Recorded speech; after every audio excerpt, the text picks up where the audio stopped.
अंतर्गत केंद्र शासनाकडून हर घर तिरंगा म्हणजे घरोघरी तिरंगा हा उपक्रम राबवण्यात येत आहे।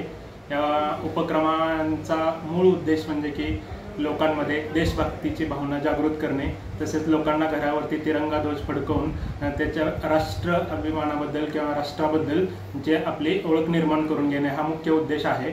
तर या उपक्रमाच्या अनुषंगाने विविध उपक्रम आयोजित करण्याबाबत केंद्र शासनाकडून किंवा महाराष्ट्र शासनाकडून आपल्याला गाईडलाईन्स प्राप्त झालेले आहेत।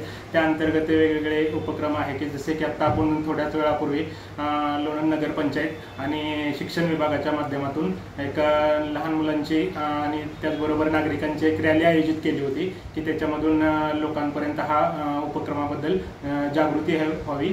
आणि त्याचबरोबर ह्या उपक्रमांतर्गत एक 13 ते 15 ऑगस्ट ह्या दरम्यान आपल्या घरावरती तिरंगा ध्वज फडकवण्याचा आहे आणि त्या तिरंगा ध्वज फडकवल्यानंतर त्याच्याबरोबरचा सेल्फी आपल्या एक सेल्फी जी साईड उपलब्ध करून दिलेली आहे त्या साईडवरती पोस्ट करण्याचा आहे। त्याचबरोबर तिरंगा प्रतिज्ञा असेल किंवा विविध सांस्कृतिक कार्यक्रमाचं आयोजन ह्या उपक्रमांतर्गत करण्यात आलेलं आहे। तरी जास्तीत जास्त नागरिकांनी या उपक्रमामध्ये सहभागी होऊन आपल्या देशाबद्दलचा जो आपला अभिमान आहे किंवा स्वातंत्र्य चळवळीबद्दलची जी आपली ही मोहीम आपण जनजागृती वाढवण्यासाठी उपक्रम हाती घेतलेला आहे, त्याच्यामध्ये जास्तीत जास्त नागरिकांनी सहभागी होऊन सहकार्य करण्याचं आहे। धन्यवाद।